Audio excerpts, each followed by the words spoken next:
आज की इस क्लास में सभी भक्तों का स्वागत है। अभी हम कीर्तन से स्टार्ट करेंगे।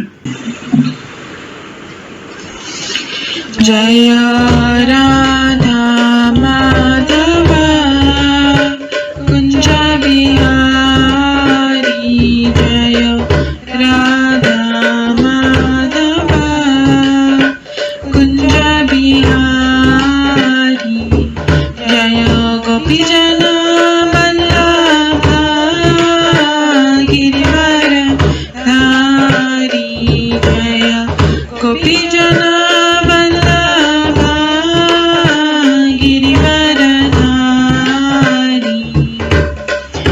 यशोदानंदन व्रज जनरंजन, यशोदानंदन व्रज जनरंजन, यमुना तीर वनचारी, यमुना तीर वनचारी,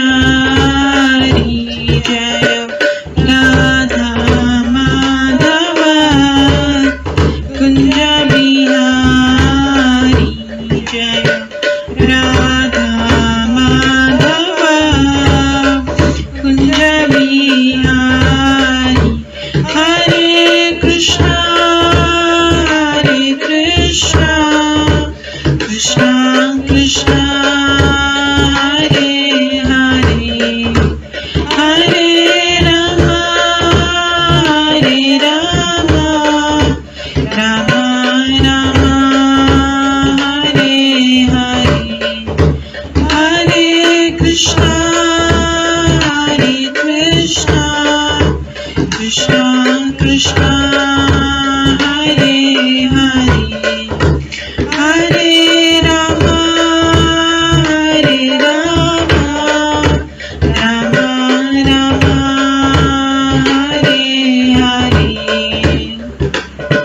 हरे कृष्णा कृष्णा कृष्णा हरे हरे, हरे राम राम राम हरे हरे, हरे कृष्णा कृष्णा कृष्णा हरे हरे, हरे राम राम राम हरे हरे, हरे कृष्णा कृष्णा कृष्णा हरे हरे, हरे राम राम राम हरे हरे, हरे कृष्णा कृष्णा कृष्णा हरे हरे, हरे राम राम राम हरे हरे, हरे कृष्णा कृष्णा कृष्णा हरे हरे, हरे राम राम राम हरे हरे, जय राधा माधव राधे, जय राधा गोविंद राधे, जय गौरनिताय जय गौरनिताय, जय जय प्रभुपाद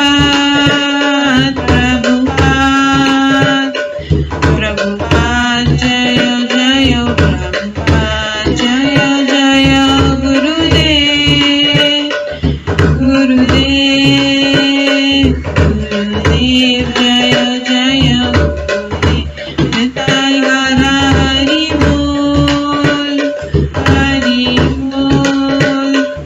हरि बोल निताय गौर हरि बोल। गौर प्रेमानंदे हरि हरि बोल। हरे कृष्णा। आज की इस क्लास में सभी भक्तों का स्वागत है। अभी मंगलाचरण से स्टार्ट करेंगे।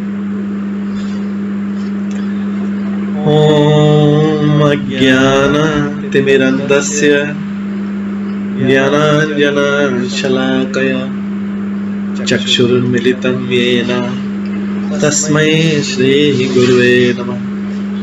श्रीचैतन्यमनोभीष्टं स्थापितं येन भूतले स्वयं रूप कदा मह्यं ददाति स्वपदान्तिकम्। वन्देऽहं श्रीगुरो श्रीयुतपदकमलं श्रीगुरुं वैष्णवांश्च श्रीरूपं साग्रजातं सहगणा रघुनाथान्वितं तं सजीवम् साद्वैतं सावधूतं परिजनसहितं कृष्णचैतन्यदेवं श्रीराधा कृष्णपादान् सहगणा ललिता श्रीविशाखान्वितांश्च। नमो विष्णुपदाय कृष्णपृष्ठाय भूतले श्रीमते भक्तिवेदान्त स्वामिन्निति नामिने। नमस्ते सरस्वती देवे गौरवाणी प्रचारिणे निर्विशेषा शून्यवादी पाश्चात्यदेशाधारिणे। वाञ्छाकल्पतरुभ्यश्च कृपा सिन्धुभैव च पतितानां पावनेभ्यो वैष्णवेभ्यो नमो नमः। जय श्री कृष्ण चैतन्य प्रभु नित्यानंद श्री अद्वैत गदाधर शिवासादि गौर भक्तवृंद। हरे कृष्णा कृष्णा कृष्णा हरे हरे, हरे राम राम राम हरे हरे। ओम नमो भगवते वासुदेवाय। ओम नमो भगवते वासुदेवाय। ओम नमो भगवते वासुदेवाय। नारायणं नमस्कृत्य नरं चैव नरोत्तमं देवीं सरस्वतीं व्यासं ततो जयमुदीरयेत्। नष्टप्रायेषु भद्रेषु नित्यं भागवत सेवया भगवते उत्तम श्लोके भक्तिर्भवति नैष्ठिकी। कृष्णाय वासुदेवाय देवकी नंदनाय च नंदगोपकुमाराय गोविन्दाय नमो नमः। सर्ववेदान्तसारमे श्रीभागवतम् इष्यते तद्रसामृतात् नान्यत्र स्याद्रति क्वचित्। आराध्यो भगवान् ब्रजेश कन्यस्तनधाम वृन्दावन। रम्या काचिदुपासना व्रजवधूवर्गेण या कल्पिता। श्रीमद्भागवतं प्रमाणम् अमलं प्रेम कुमार्थमः। श्रीचैतन्य महाप्रभु मतम् इदं तत्रादरो न परम्। मूकं करोति वाचालं पङ्गुलङ्घयते गिरिं यत्कृपातमहं वन्दे परमानन्दमाधवम्। हरे कृष्णा।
हरे कृष्णा। आज की इस क्लास में सभी भक्तों का स्वागत है।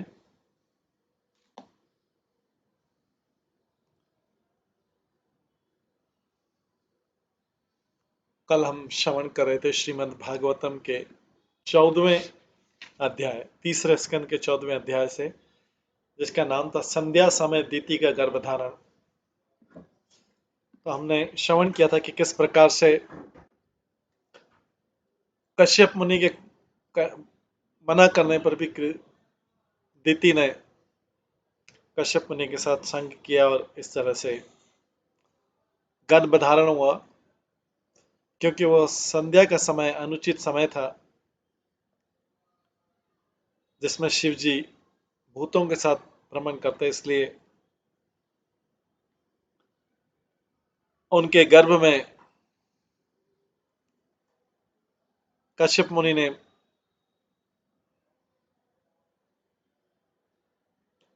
बताया कि उनके गर्भ में दो पुत्र होंगे जो बहुत बड़े राक्षस स्वभाव के होंगे। जब दीति को पता लगा तो उन्होंने क्षमा मांगी कश्यप मुनि से और शिव जी की भी प्रार्थना की। उसके पश्चात कश्यप मुनि ने कहा कि ये भगवान के द्वारा मारे जाएंगे और उनका जो दीति का जो पुत्र होगा वो भगवान का एक महान भक्त होगा। इस प्रकार से दीति संतुष्ट हुई। अभी कौन थे पुत्र और उनका बैकग्राउंड क्या था, ये हम 15वें अध्याय में श्रवण करेंगे, जिसका नाम है ईश्वर के साम्राज्य का वर्णन।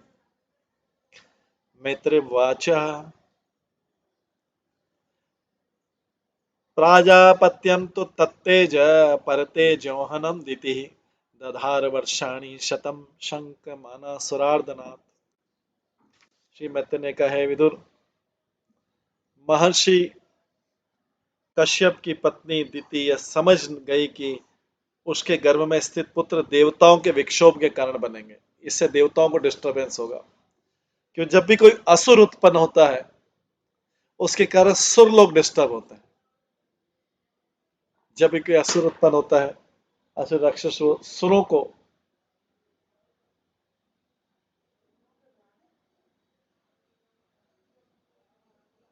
भक्तों के लिए, वैष्णव के लिए विक्षोभ का कारण बनता है। अतः कश्यप मुनि के तेजवान वीर्य को 100 वर्षों तक निरंतर धारण कर रहे, क्योंकि वह अन्यों को कष्ट देने वाला। विदुर, महर्षि कश्यप की पत्नी द्वितीय समझ गई कि उसके गर्भ में स्थित पुत्र देवताओं के विक्षोभ के कारण बनेंगे, अतः वह कश्यप मुनि के तेजवान वीर्य को 100 वर्षों तक निरंतर धारण किए रही। उसने पुत्र उत्पन्न ही नहीं किए, उसमें क्षमता थी कि ऐसे पुत्र उत्पन्न करने से क्या फायदा जो पृथ्वी पर दूसरों के क्षोभ का कारण बने, दूसरों के कष्ट का कारण बने, स्पेशली सुरों के, देवताओं के कष्टों का कारण बने।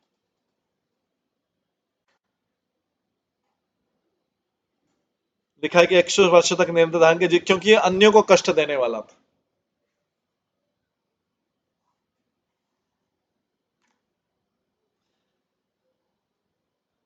तात्पर्य, महर्षि श्री मैत्रेय विदुर से ब्रह्मा समेत सारे देवताओं के कार्यों की विवेचना कर रहे हैं। जब दिति ने अपने पति के मुख से सुना कि वो अपने कोख में जो पुत्र धारण किए देवताओं के विक्षोभ के कारण बनेंगे, तो बहुत प्रसन्न नहीं हुई। मनुष्य दो तरह के होते हैं, भक्त और अभक्त। अभक्त गण असुर कहलाते हैं, अभक्त गण असुर कहलाते हैं और भक्तगण देवता कहलाते हैं। कोई भी विवेकवान पुरुष या स्त्री अभक्तों द्वारा भक्तों को कष्ट दिया जाना सहन नहीं कर सकता। कोई भी विवेकवान पुरुष जो है, जो बुद्धिमान है, वो पुरुष या स्त्री अभक्तों द्वारा भक्तों को कष्ट दिया जाना सहन नहीं करता। इसलिए दिति पुत्रों को जन्म देने में हिचक रही थी। अभी माता ही पुत्र को जन्म देने में हिचक रही है, ऐसे पुत्र को जन्म देने से क्या फायदा। इसलिए 100 वर्षों तक उसने प्रतीक्षा की, जिससे कम से कम वो जो देवताओं को कष्ट दे रहे हैं 100 वर्ष तो कम हो जाए उसमें से। वो गर्भ को होल्ड करके रखी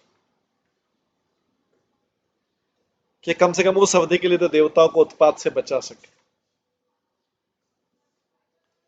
लोके तेना अलोके लोकपाला हतोजसः न्यवेदयन विष सृजे धांत व्यतिकरम दिशाम। दिति के गर्भ धारण करने से सारे लोकों में सूर्य तथा चंद्रमा का प्रकाश मंद हो गया और विभिन्न लोकों के देवता ने उस बल से विचलित होकर ब्रह्मांड के सृष्टा ब्रह्मा से पूछा, सारी दिशाओं में अंधकार का विस्तार कैसा है? तात्पर्य श्रीमद् भागवतम के श्लोक से ऐसा लगता है कि सूर्य ब्रह्मांड के सारे लोकों के लिए प्रकाश के स्रोत का कार्य करता है। इस श्लोक से उस आधुनिक विज्ञान का समर्थन नहीं था जिसके अनुसार प्रत्येक ब्रह्मांड में अनेक सूर्य होते हैं। ऐसा समझा जाता है कि प्रत्येक ब्रह्मांड में केवल एक सूर्य है जो सारे लोकों के प्रकाश की पूर्ति करता है। भगवद गीता में चंद्रमा को भी एक नक्षत्र कहा गया। नक्षत्र अनेक हैं और जब हम उन्हें रात के समय चमकते देखते तो हम समझते हैं कि वे प्रकाश का परावर्तन करने वाले हैं। जिस तरह चंद्रमा का प्रकाश सूर्य प्रकाश का परावर्तन है, उसी तरह अन्य लोग भी सूर्य के प्रकाश का परावर्तन करते हैं और ऐसे अनेक लोग हैं जिन्हें हम आंखों से नहीं देख सकते। तो दिति के गर्भ में स्थित पुत्रों के आसुरी प्रभाव से ब्रह्मांड भर में अंधकार फैल गया। सूर्य प्रकाश का चंद्रमा बंद हो गया। ये भयंकर पापी व्यक्ति जो होता है उसका ये प्रभाव होता है।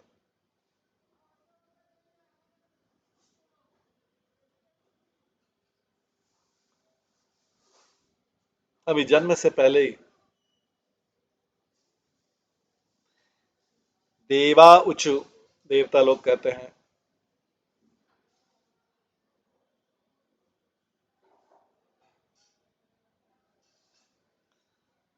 तमेतत् विभोवेत्थ संविघ्ना यत वयं भ्रशं नहीं अव्यक्तम भगवतः कालेन स्पष्ट वर्तमानः। भाग्यवान देवताओं ने कहा, हे महान, जरा इस अंधकार को तो देखो जिसे आप अच्छी तरह जानते हैं और जिससे हमें चिंता हो रही।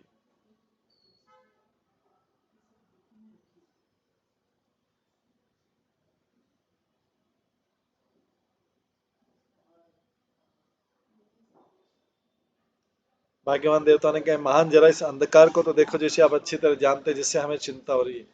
क्योंकि काल का प्रभाव आपको छू नहीं सकता, तो आपके समक्ष कुछ भी प्रकट नहीं है।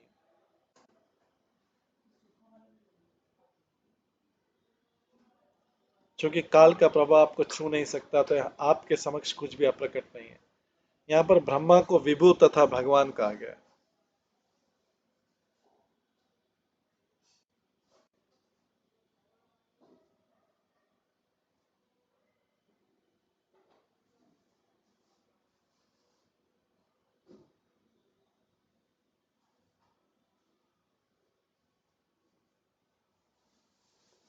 ब्रह्मा को विभु में भौतिक जगत में भगवान के रजोगुणी अवतार है।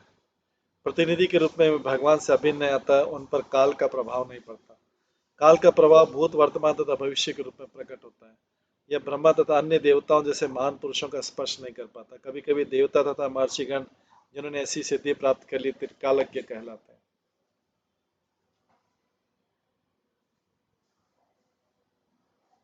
देवदेव जगद्धाता लोकनाथ शिखामणे परेशान परेशान तम भूता नामसी भाववित। हे देवताओं के देव, ब्रह्मांड को धारण करने वाले अन्य लोकों के समस्त देवताओं के शिरोमणि, आप आध्यात्मिक तथा भौतिक दोनों ही जगतों में सारे जीवों के मनोभाव को जानते हैं।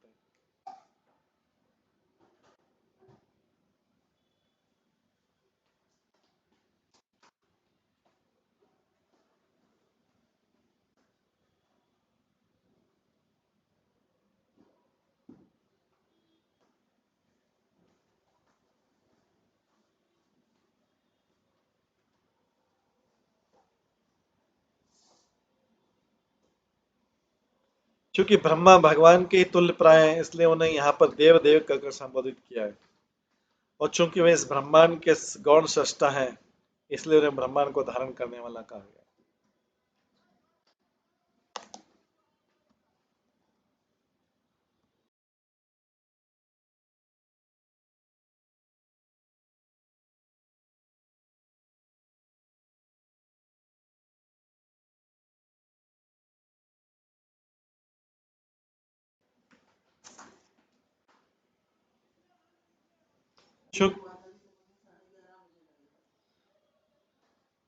चूंकि ब्रह्मा भगवान के तुल्य प्राप्त हैं, इसलिए उन्हें यहाँ पर देव देव कहकर संबोधित किया गया है। और चूंकि इस ब्रह्मांड के गौण सृष्टा, इसलिए उन्हें ब्रह्मांड को धारण करने वाला भी कहा गया है। वे सारे देवताओं के मुखिया, इसलिए उन्हें देवताओं का शिरोमणि कहा गया है। आध्यात्मिक तथा भौतिक दोनों ही जगतों में जो कुछ घटित हो रहा है, उसे समझ पाना उनके लिए कठिन नहीं है। वे हर एक के हृदय की बात तथा हर एक के मनोभाव को जानते हैं, इसलिए उनसे इस घटना की व्याख्या करने के लिए अनुरोध किया गया है कि आखिर दीति का गर्भ सारे ब्रह्मांड के लिए इसी चिंता का कारण क्यों बना।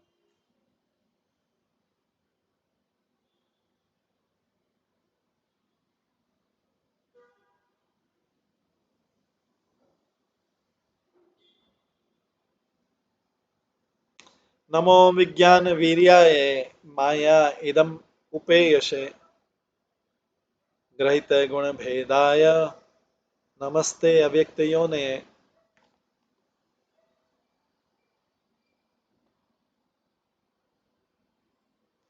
नमो विज्ञान वीर्याय माया इदम उपेयसे ग्रहित गुण भेदाय नमस्ते अव्यक्त योने।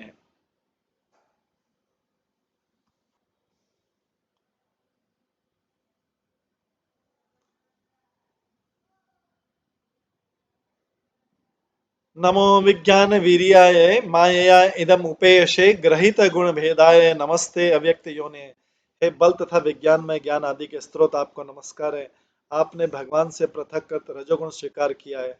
आप बहिरंग शक्ति की सहायता से अप्रकट स्रोत से उत्पन्न है, आपको नमस्कार। तात्पर्य, वेद ज्ञान के सभी विभागों के लिए आदि विज्ञान में ज्ञान है, और वेदों का यही ज्ञान भगवान द्वारा सर्वप्रथम ब्रह्मा के हृदय में स्थापित किया गया। अतः ब्रह्मा समस्त विज्ञान में ज्ञान आदि के स्रोत हैं। वे उन गर्भोदक्षा विष्णु के दिव्य शरीर से प्रत्यक्ष रूप से उत्पन्न हुए, जिन्हें इस भौतिक ब्रह्मांड का कोई प्राणी कभी नहीं देख पाता। अतः वे सदैव अव्यक्त रहते हैं। यहाँ पर ब्रह्मा को अव्यक्त से उत्पन्न कहा गया है। वे उस भौतिक प्रकृति में रजोगुण के अवतार हैं, जो भगवान की पृथकता बहिरंगा शक्ति। ये ये तान अन्य भावेन भावयन्ति आत्मभावनम आत्मनि प्रोतर्भुवनम आत्मनि प्रोतभुवनम परम सत असत आत्मकम। हे प्रभु, ये सारे लोग आपके भीतर विद्यमान है और सारे जीव आपसे उत्पन्न है।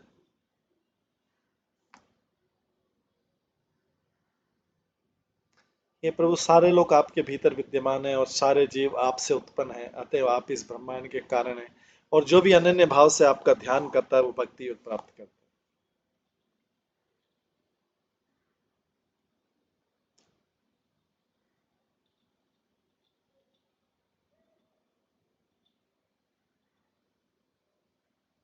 तेषां सुपक्वयोगानां जितश्वासेन्द्रियात्मनः लब्धयुष्टं प्रसादानां न कुतश्चित् पराभव।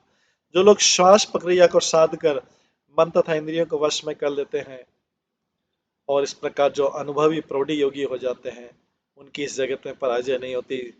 ऐसा इसलिए क्योंकि योग में ऐसी सिद्धि के कारण जिन्होंने आपकी कृपा प्राप्त कर ली।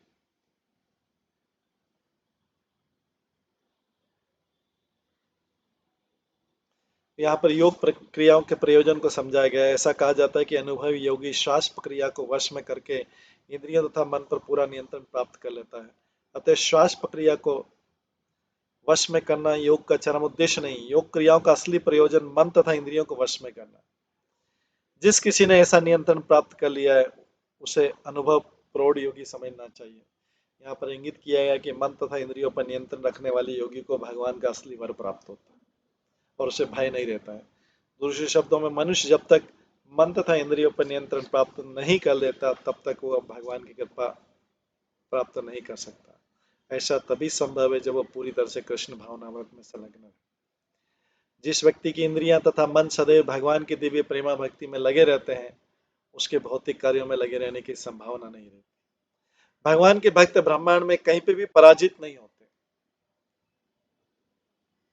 भगवान के भक्त ब्रह्मांड में कहीं पे भी पराजित नहीं होते। कहा गया कि नारायण परा सर्वे, जो नारायण पर है अर्थात भगवान का भक्त है, वो कहीं पे भी भयभीत नहीं होता, चाहे उसे नरक भेजा जाए, स्वर्ग में भेजा जाए। यस्य वाचा प्रजा सर्वा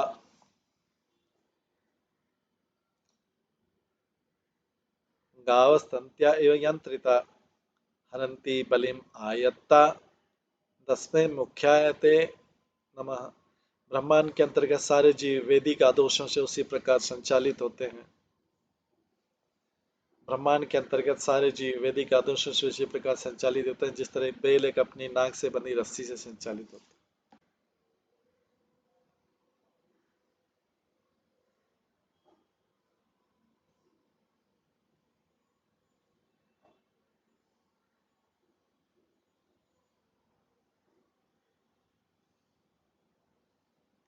वैदिक ग्रंथों में निर्दिष्ट नियमों का उल्लंघन कोई नहीं कर सकता। उस प्रधान पुरुष को हम सादर नमस्कार करते हैं जिसने हमें वेद दिए।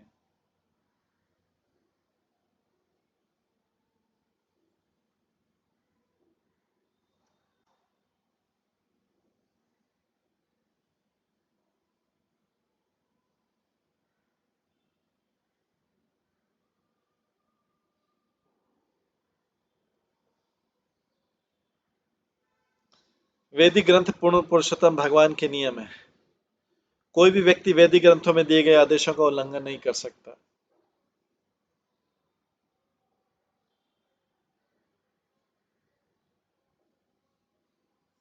जिस तरह की कोई राज सत्ता के नियमों का उल्लंघन नहीं कर सकता। किसी भी सजीव प्राणी को जो जीवन में असली लाभ को इच्छुक है वैदिक वाक्यमय के अनुसार आदेशानुसार कर्म करना चाहिए। इस जगत में भौतिक इंद्रिय तृप्ति के लिए आए बद्ध जीव वैदिक वाक्यमय के आदेशों द्वारा संचालित होते हैं। इंद्रिय तृप्ति तो नमक की तरह भोज्य पदार्थ को सुस्वाद बनाने के लिए कुछ नमक मिलाया जाता है, किंतु कोई न तो बहुत अधिक नमक ले सकता न ही बहुत कम। इस भौतिक जगत में आए बद्ध आत्मा को वैदिक वाक्यमय के अनुसार अपनी इंद्रियों को काम में लगाना चाहिए, अन्यथा वे अधिक कष्टमय जीवन में पड़ जाएंगे। कोई भी मनुष्य या देवता वैदिक वाक्यमय जैसे नियम नहीं बना सकता, क्योंकि सारे वैदिक विधान परम पुरुष द्वारा बनाए गए।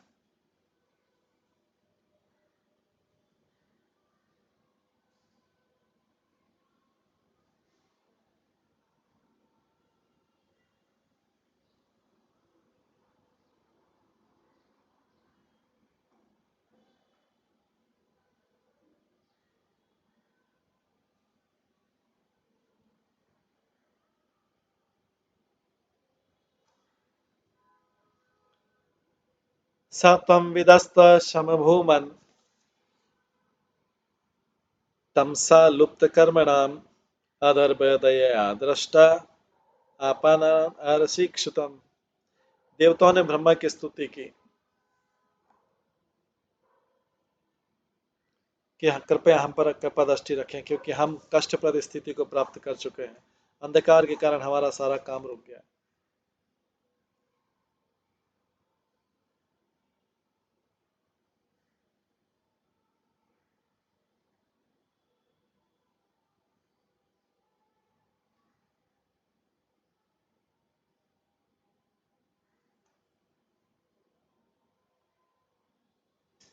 देवताओं ने ब्रह्मा की स्तुति की कृपया हम पर कृपा दृष्टि रखें, क्योंकि हम कष्टप्रद स्थिति को प्राप्त हो चुके हैं। अंधकार के कारण हमारा सारा काम रुक गया।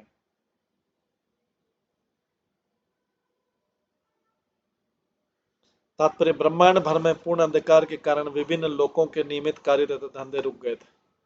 कभी कभी इस लोक के उत्तरी प्रथा दक्षिणी ध्रुव में दिन रात का विभाजन नहीं होता है।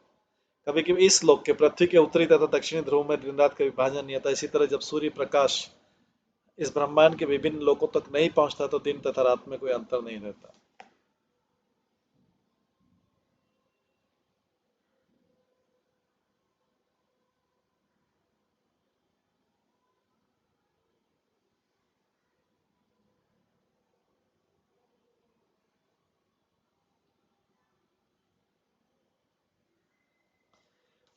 एष देवादिते गर्भ ओजस काश्यपम अर्पितम दिशतिमिरियन् सर्वा वर्धते अग्नि इव एदसि।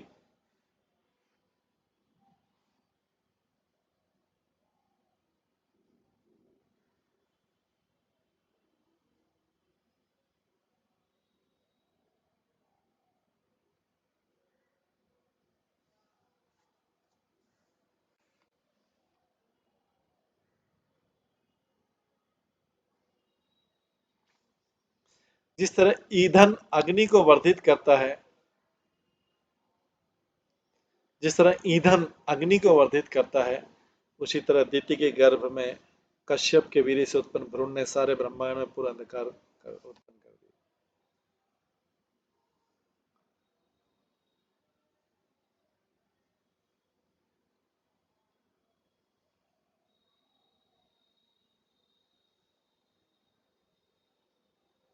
जिस तरह ईंधन अग्नि को वर्धित करता है, उसी तरह दिति के गर्भ में कश्यप के वीर्य से उत्पन्न भ्रूण ने सारे ब्रह्मांड में पूर्ण अंधकार उत्पन्न कर दिया। ब्रह्मांड भर में फैले अंधकार को यहाँ पर उस भ्रूण द्वारा उत्पन्न की बताया गया, जो कश्यप के वीर्य से दिति के गर्भ में स्थापित किया गया था।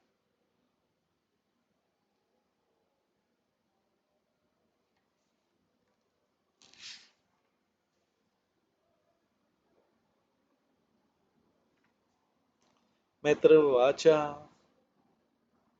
सप्रयस्य महाभाव भगवान शब्द गोचर प्रत्याचष्टात्मभूदेवान प्रीणन रुचिरया गिरा। श्री मैत्रेय ने कहा, इस तरह दिव्य ध्वनि से समझाने जाने वाले ब्रह्मा ने देवताओं की स्तुति से प्रसन्न होकर उन्हें तुष्ट करने का प्रयास किया।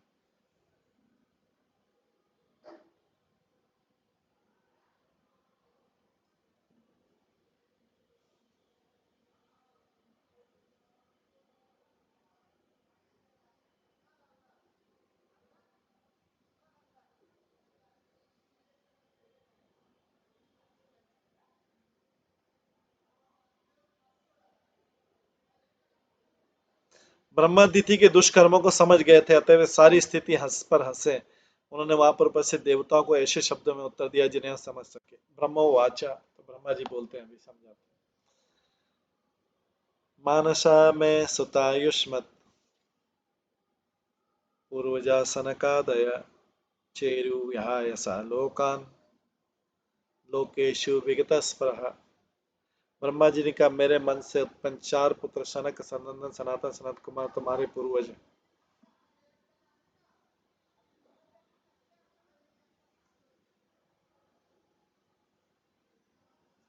कभी कभी वे बिना किसी विशेष इच्छा के भौतिक तथा आध्यात्मिक आकर्षण से होकर यात्रा करते हैं।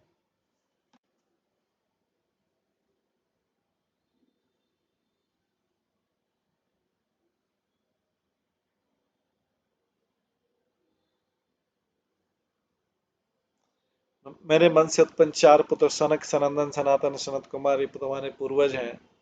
कभी कभी वे बिना किसी विशेष इच्छा के भौतिक तथा आध्यात्मिक आकर्षण से होकर यात्रा करते हैं।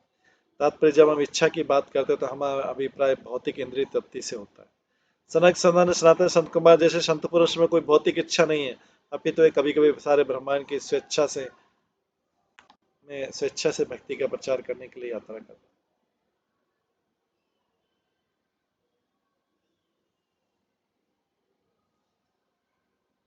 त एकदा भागवत वैकुंठस्य अमलात्मनः ययु वैकुंठ निलयम सर्वलोक नमस्कृतम।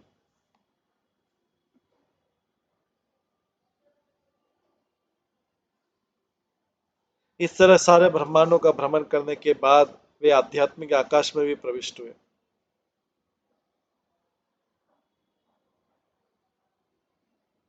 क्योंकि वे समस्त भौतिक कलमश से मुक्त थे। आध्यात्मिक आकाश में अनेक आध्यात्मिक लोक हैं जो वैकुंठ कहलाते हैं, जो पुरुषोत्तम भगवान तथा उनके शुद्ध भक्तों के निवास स्थान है, जो समस्त भौतिक लोकों के निवासियों द्वारा पूजे जाते हैं।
तो ये एक बार की बात है, जो ये चारों कुमार सारे ब्रह्मांडों का भ्रमण करने के बाद वे आध्यात्मिक आकाश में प्रविष्ट हुए, वहां गए, क्योंकि वे समस्त भौतिक कल्मश से मुक्त थे, इसलिए आध्यात्मिक आकाश में गए। आध्यात्मिक आकाश में अनेक आध्यात्मिक लोक हैं जो वैकुंठ कहलाते हैं, और जो पुरुषोत्तम भगवान तथा उनके शुद्ध भक्तों के निवास स्थान है, और समस्त भौतिक लोकों के निवासियों द्वारा पूजे जाते हैं। भौतिक जगत चिंताओं से पूर्ण है। सर्वोच्च लोक से लेकर निम्नतम पाताल लोक तक सारे लोकों में सारे सजीव प्राणी चिंता और व्यग्रता से पूर्ण रहते हैं, क्योंकि भौतिक जगत में कोई भी प्राणी शाश्वत निवास नहीं कर सकता, किंतु जीव वास्तव में शाश्वत है। उन्हें शाश्वत घर, शाश्वत धाम चाहिए, किंतु भौतिक जगत में अस्थायी धाम स्वीकार करने के कारण वे स्वभावतः चिंता से उत्पन्न रहते हैं। आध्यात्मिक आकाश में सारे लोग वैकुंठ कहलाते हैं, क्योंकि इन लोक के निवासी सारी चिंताओं से मुक्त रहते हैं।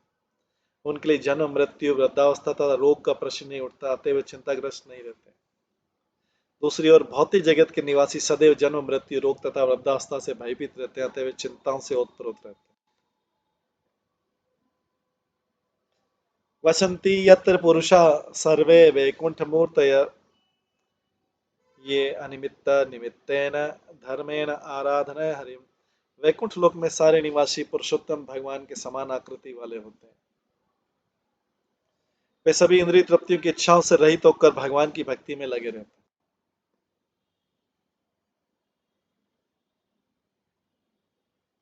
तात्पर्य श्लोक में वैकुंठ के निवासियों तथा रहन सहन के स्वरूप का वर्णन हुआ है। उसके निवासी पूर्ण पुरुषोत्तम भगवान नारायण जैसे होते हैं। वैकुंठ लोकों में कृष्ण का स्वांश नारायण के चतुर्भुजी रूप में प्रधान देवता और वैकुंठ के निवासी भी चतुर्भुजी होते हैं। इस श्लोक में वैकुंठ के निवासियों तथा रहन सहन के स्वरूप का वर्णन हुआ है। उसके निवासी पूर्ण पुरुषोत्तम भगवान नारायण जैसे होते हैं। वैकुंठ लोकों में कृष्ण का स्वांश नारायण के चतुर्भुजी रूप में प्रधान देवता और वैकुंठ के लोक के निवासी भी चतुर्भुजी होते हैं, जो भौतिक जगत की हमारी अवधारणा से सदा विपरीत है। भौतिक जगत में कहीं भी हमें चार हाथों वाला मनुष्य नहीं मिलता है। भौतिक जगत में हमें कहीं पे भी चार हाथों वाला मनुष्य नहीं मिलता है। वैकुंठ लोक में भगवान की सेवा के अतिरिक्त अन्य कोई वृत्ति नहीं होती, और यह सेवा स्वोद्देश्य नहीं संपन्न की जाती। यद्यपि प्रत्येक सेवा का विशेष फल रहता है, किंतु भक्तगण कभी भी अपनी निजी इच्छाओं की पूर्ति की कामना नहीं करते हैं। उनकी इच्छाएं भगवान की दिव्य प्रेमा भक्ति करने से पूर्ण हो जाती।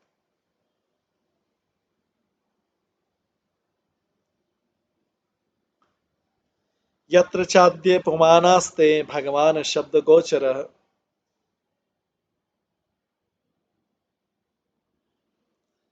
यत्र चाद्य पुमान आस्ते भगवान शब्द गोचर सत्वम विष्टभव्यम विरजम समानाम चमृणयन वृष। वैकुंठ लोकों में भगवान रहते हैं जो आदि पुरुष हैं, और जिन्हें वैदिक वाक्यमय के माध्यम से समझा जा सकता है। वे कल्मश रहित सतोगुण से उत्पन्न होते हैं, जिसमें रजो या तमोगुण के लिए कोई स्थान नहीं होता। वे भक्तों को धार्मिक प्रगति में योगदान करते हैं।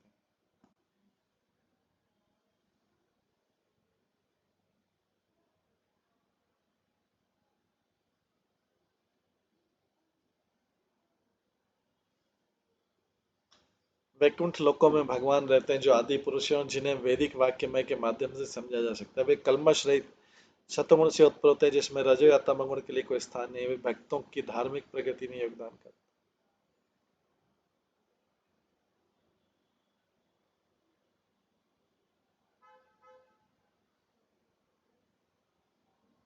तात्पर्य आध्यात्मिक आकाश में भगवान के साम्राज्य को वेदों के वर्णन से सुनने के अलावा अन्य किसी विधि से नहीं समझा जा सकता।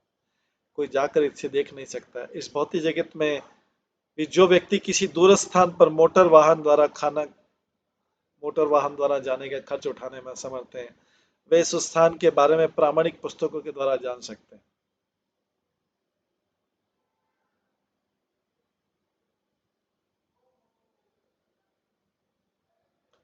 तो वैकुंठ लोक का वर्णन आ रहा है कि वैकुंठ लोक में जो आकृति रहती है, सारे भगवान के समान ही आकृति वाले होते हैं। ये सब चार कुमार देखने जा रहे हैं ऊपर। वैकुंठ लोक में भगवान रहते हैं जो आदि पुरुष हैं, और जिन्हें वैदिक वाक्यमय के माध्यम से समझा जा सकता है। वे कल्मश रहित सतोगुण से उत्पन्न होते हैं, जिसमें रजो या तमोगुण के लिए कोई स्थान नहीं। वे भक्तों की धार्मिक प्रगति में योगदान करते हैं। तो आध्यात्मिक आकाश में भगवान के साम्राज्य को वेदों के वर्णन से सुनने के अलावा अन्य किसी विधि से नहीं समझा जा सकता। कोई जाकर इसे देख नहीं सकता। इस तरह आध्यात्मिक आकाश में जो वैकुंठ लोक है वे इस भौतिक आकाश से परे। आध्यात्मिक आकाश में जो वैकुंठ लोक है वो इस भौतिक आकाश से परे। आध्यात्मिक विज्ञानी जो अंतरिक्ष में यात्रा करने का प्रयास कर रहे हैं, निकटतम लोक चंद्रमा तक भी जाने में कठिनाई का अनुभव करते हैं।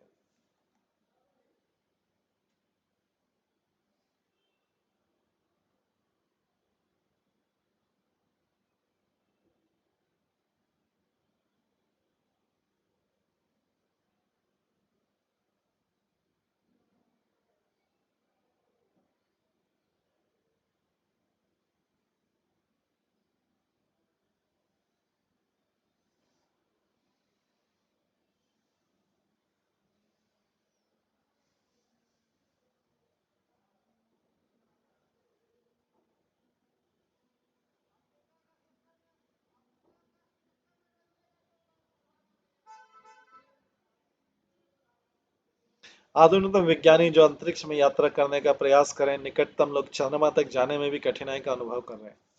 ब्रह्मांड के सर्वोच्च लोकों की बात तो दूर है, उसकी कोई संभावना नहीं कि भौतिक आकाश से परे आध्यात्मिक आकाश में प्रवेश कर स्वयं इन आध्यात्मिक वैकुंठ लोगों को देख सकेंगे।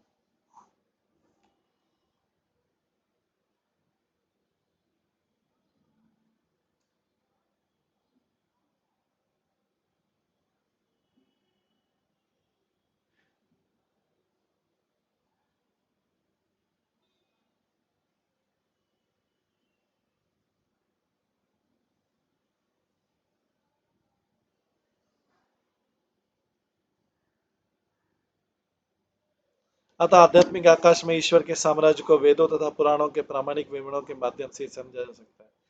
भौतिक जगत में तीन प्रकार के भौतिक गुण होते हैं, सतो, रजो तथा तमोगुण, किंतु आध्यात्मिक जगत में रजो तथा तमोगुण का नामो निशान नहीं देता। वहाँ केवल सतोगुण होता है, जो तमो या रजोगुणों की कलमश से सर्वथा मुक्त होता है।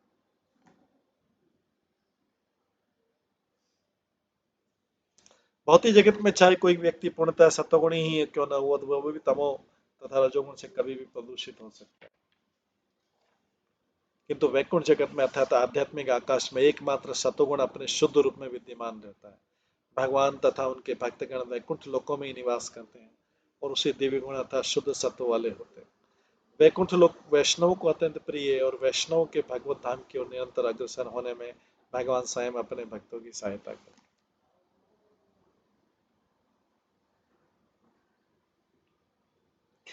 यत्र श्रेयसम नाम वनम काम दुगे द्रुमे सर्व ऋतु श्रीभि विभ्राजत केवल्यम एवं मूर्तिमत। उन वैकुंठ लोकों में अनेक वन हैं जो अत्यंत शुभ हैं। उन वनों के वृक्ष कल्प वृक्ष जो सभी ऋतुओं में फूलों तथा फलों से लदे रहते हैं, क्योंकि वैकुंठ लोकों में हर वस्तु आध्यात्मिक तथा साकार होती है।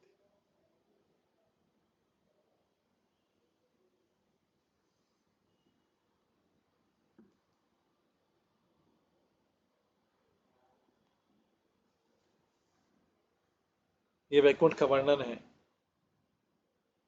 तो वैकुंठ में भूमि, वृक्ष, फल, फूल तथा गौएं, हर वस्तु पूर्णतः आध्यात्मिक तथा साकार होती है। वहां के वृक्ष कल्प वृक्ष है। इस भौतिक लोक में वृक्ष भौतिक शक्ति के अनुसार ही फल फूल उत्पन्न कर सकते हैं, किंतु वैकुंठ लोकों में वृक्ष जो है भूमि निवासी तथा पशु सभी आध्यात्मिक होते हैं। वहां वृक्ष तथा पशु या पशु तथा मनुष्य में कोई अंतर नहीं होता।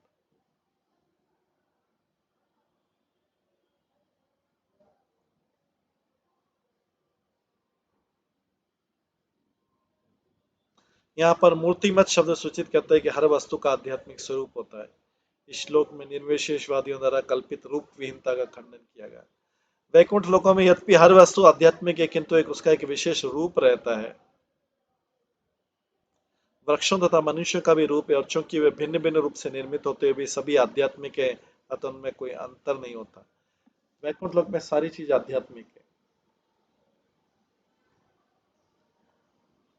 वहां के पशु पक्षी वृक्ष, वहां का पत्थर भी आध्यात्मिक है। आगे वैमानिका स ललना, वैमानिका स ललना चरितानि शश्वत गायन्ति यत्र शमलक्षपणानि भर्तु अन्तर्जले अनुविकसित मधुमाधवीनां गन्धेन खण्डित धियापि अनिलम क्षिपंत। वैकुंठ लोक के निवासी अपने विमानों में अपनी पत्नियों तथा प्रेयसियों के साथ उड़ानें भरते हैं और भगवान के चरित्र तथा उन कार्यों का शाश्वत गुणगान करते हैं जो समस्त अशुभ गुणों से सदैव विहीन होते हैं।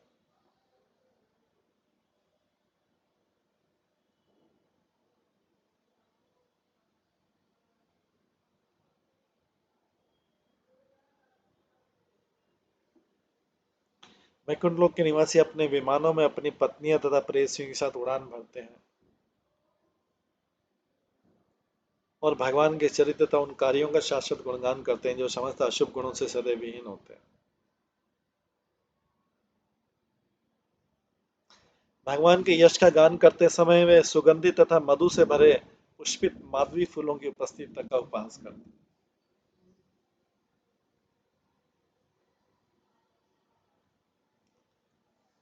तात्पर्य श्लोक से प्रतीत होता है कि वैकुंठ लोक समस्त ऐश्वर्यों से परिपूर्ण है। वहां विमान है जिनमें वहां के निवासी अपनी प्रेयसियों के साथ बैठकर आध्यात्मिक आकाश में विचरण करते हैं। वहां पुष्पित फूलों की सुगंध को ले जाने वाली मंद वायु है और वायु इतनी उत्तम है कि यह अपने साथ फूलों का मधु भी वहन करती है। किंतु वैकुंठ के निवासी भगवान का गुणगान करने में इतनी रुचि रखते हैं कि भगवान के यश का उच्चारण करते समय वे ऐसी उत्तम वायु द्वारा उत्पन्न व्यवधान को पसंद नहीं करते।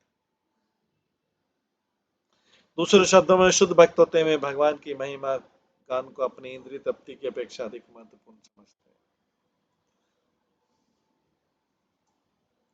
वैकुंठ लोकों में इंद्रिय तृप्ति का प्रश्न नहीं उठता। पुष्पित फूल की सुगंध को सूंघना निश्चित रूप से अतीत में किंतु एकमात्र इंद्रिय तृप्ति के लिए नहीं होता। वैकुंठवासी भगवान की सेवा को सर्वोच्च वरीयता प्रदान करते हैं, अपनी इंद्रिय तृप्ति को नहीं। दिव्य प्रेम में भगवान की सेवा करने से ऐसा दिव्य आनंद मिलता है जिसकी तुलना में इंद्रिय तृप्ति नगण्य मानी जाती है।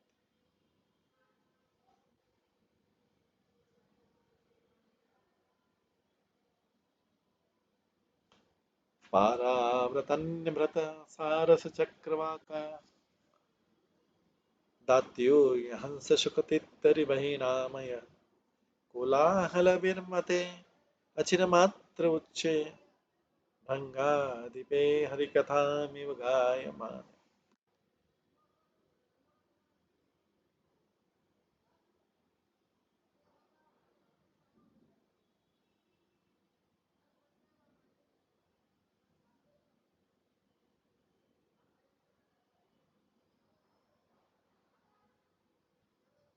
जब भौरों का राजा भगवान की महिमा का गायन करते और उच्च स्वर से गुनगुनाता तो कबूतर, कोयल, सारस, चक्रवाक, हंस, तोता, तीतर तथा मोर का शोर अस्थायी रूप से बंद पड़ जाता है। ऐसे दिव्य पक्षी केवल भगवान की महिमा सुनने के लिए अपना गाना बंद कर देते। तात्पर्य श्लोक वैकुंठ के परम स्वभाव का उद्घाटन करता है। वहां पर पक्षियों तथा मनुष्यों में कोई अंतर नहीं है। आध्यात्मिक आकाश की स्थिति ऐसी है कि हर वस्तु आध्यात्मिक तथा चित्र विचित्र है। आध्यात्मिक चित्र विचित्र करते हर वस्तु चर है, कुछ भी अचर नहीं है। यहाँ तक कि वृक्ष, भूमि, पौधे, फूल, पक्षी तथा पशु सारे के सारे कृष्ण भावनाओं के स्तर पर होते हैं। वैकुंठ लोक की विशेषता है कि वहां इंद्रिय तृप्ति का प्रश्न नहीं उठता। भौतिक जगत में गधा तक अपनी ध्वनि का आनंद लेता है, किंतु वैकुंठ में मोर, चक्रवात तथा कोयल जैसे उत्तम पक्षी भी भौरे से भगवान की महिमा की ध्वनि को सुनना अधिक पसंद है। वैकुंठ लोक में श्रवण, कीर्तन इत्यादि से आरंभ होने वाले भक्ति के सिद्धांत अधिक प्रमुख।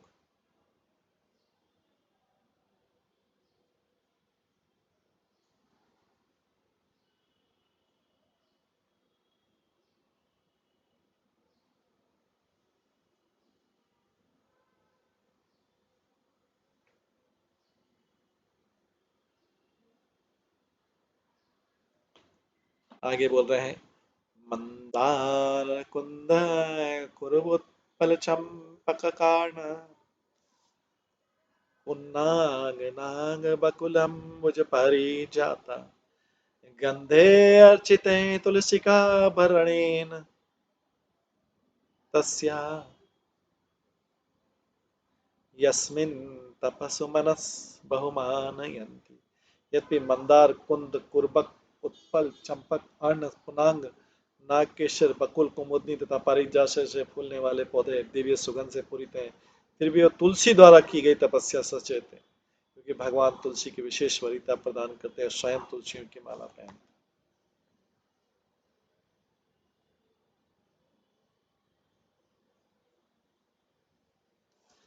तात्पर्य यहाँ पर तुलसी की पत्तियों की महत्ता का स्पष्ट उल्लेख है। भक्तिमय सेवा में तुलसी के पौधे तथा उनकी पत्तियां अति महत्वपूर्ण है। भक्तों के लिए संस्तुति की गई कि वे प्रतिदिन तुलसी के पौधे को सींचें तथा भगवान की पूजा के लिए उसकी पत्तियां एकत्रित करें। एक बार एक नास्तिक स्वामी ने पूछा, तुलसी के पौधे को सींचने से क्या लाभ? इससे अच्छा तो बैंगन का सींचना होगा। बैंगन सींचने से कुछ फल तो मिलेंगे, किंतु तुलसी सींचने से क्या लाभ? ये मूर्ख प्राणी भक्ति से अपरिचित होने के कारण कभी कभी सामान्य लोगों की शिक्षा के साथ उत्पात मचाते हैं।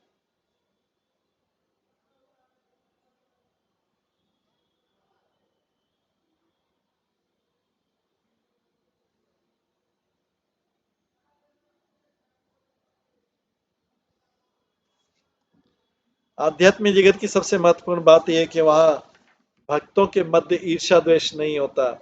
ये बात फूलों तक में लागू होती है जो तुलसी की महानता से परिचित है। चारों कुमारों ने जिस वैकुंठ जगत में प्रवेश किया, वहां के पक्षी तथा फूल भगवान की सेवा के प्रति सचेत। 20वां श्लोक आता है, यत संकलम हरिपादक अनानति आनति मात्र दृष्टे वेद्योर्ये मार्कत हेम मये विमाने येषां भ्रत कटितटा स्मित शोभि मुख्य कृष्णात्मनं नरज आदतो सम्याद्य।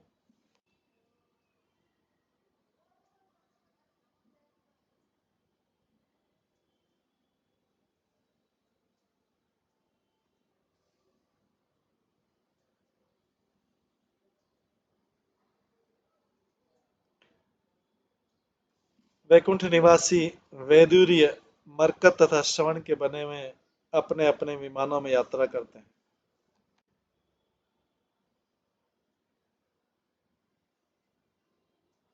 यद्यपि विशाल नितंबों तथा सुंदर हसीले मुख वाले अपनी अपनी प्रेयसियों के साथ सटे रहते, किंतु वे उनके हंसी मजाक तथा उनके सुंदर मोहकता से काम उत्तेजित नहीं होते।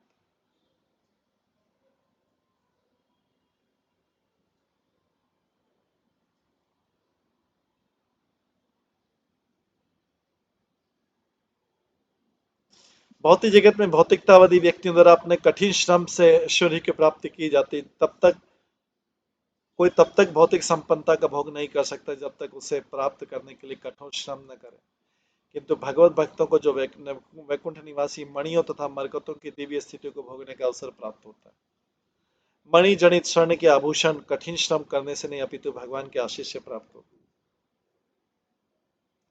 दूसरे शब्दों में भक्तगण चाहे वैकुंठ जगत के आए, इस जगत के वे कभी दरिद्र नहीं हो सकते। जैसा कि कभी कभी मान लिया जाता है उनके पास भोग के लिए पर्याप्त ऐश्वर्य होते हैं, किंतु उन्हें पाने के लिए श्रम नहीं करना पड़ता। ये भी कहा गया कि वैकुंठ लोक के निवासियों की प्रेयसियां इस भौतिक जगत पे नहीं अपितु प्रत्युक उच्च लोकों में जाने वाली प्रेयसियों से भी कई गुना अधिक सुंदर है। यहाँ इसका विशेष उल्लेख स्त्री के चौड़े नितंब अति आकर्षक और वे मनुष्य की काम वासना को उत्तेजित करते हैं। किंतु वैकुंठ का अद्भुत गुण है कि यद्यपि स्त्रियों के नितंब चौड़े और मुखमंडल सुंदर है, वे मरकत तथा मणियों के आभूषणों से सुसज्जित रहती, फिर भी पुरुषगण कृष्ण भावनामृत में इस कदर निमग्न रहते हैं कि वे स्त्रियों के सुंदर शरीर उन्हें आकर्षित नहीं कर पाते। वैकुंठ दूसरे शब्दों में स्त्रियों की संगति का आनंद तो है वहां पर, किंतु उनके साथ यौन संबंध नहीं होता। वैकुंठ वासियों में आनंद का श्रेष्ठ मानदंड होता है, अतः यौन आनंद की आवश्यकता नहीं पड़ती।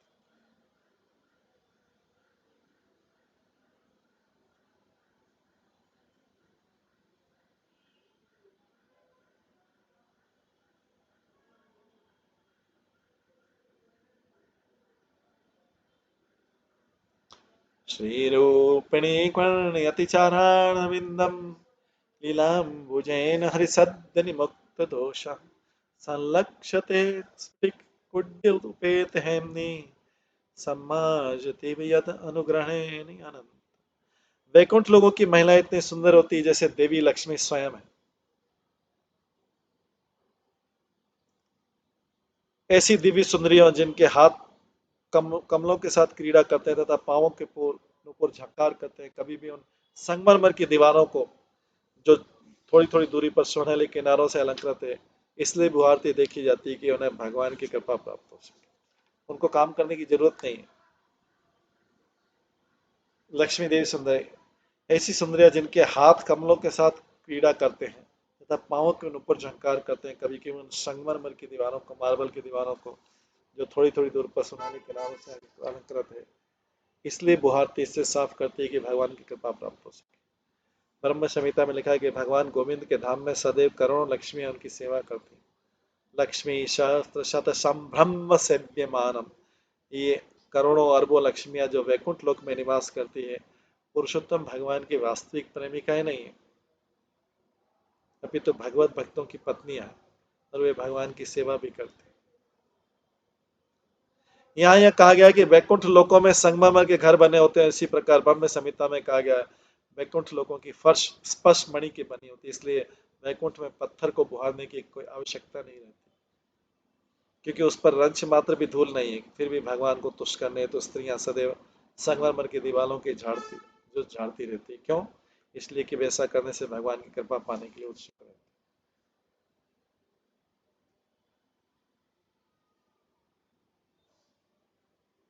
यह भी कहा गया कि वैकुंठ लोकों में लक्ष्मियां दोष रहित होती हैं।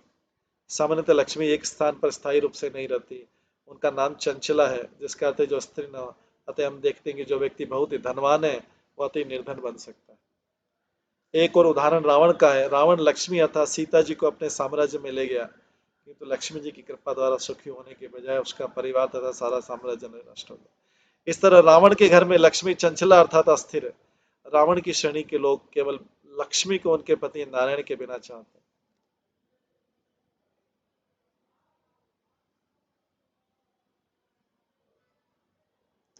भौतिकतावादी व्यक्ति लक्ष्मी में दोष ढूंढते हैं, किंतु वैकुंठ में लक्ष्मी जी भगवान की सेवा में जुटी रहती है।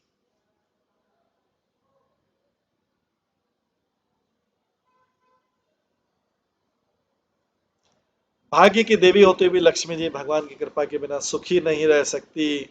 लक्ष्मी जी को भी सुखी होने के लिए भगवान की कृपा की आवश्यकता है।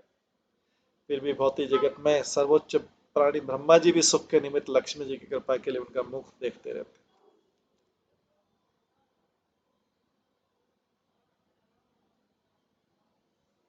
इस प्रकार से हम देखते हैं कि ये ईश्वर के साम्राज्य का वर्णन, वैकुंठ का वर्णन आ रहा है इसमें।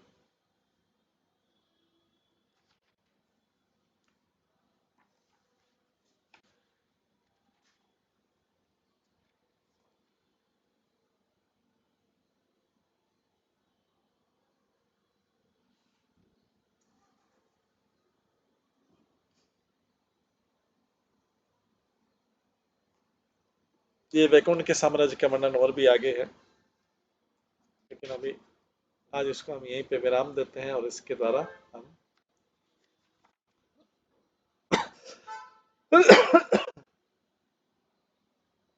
इसके आगे का जो है कल की क्लास में श्रवण करेंगे। हरे कृष्णा। सभी भक्तों का बहुत बहुत धन्यवाद। सब भक्तों के लिए एक बार हरे कृष्ण महामंत्र का जप करते हैं।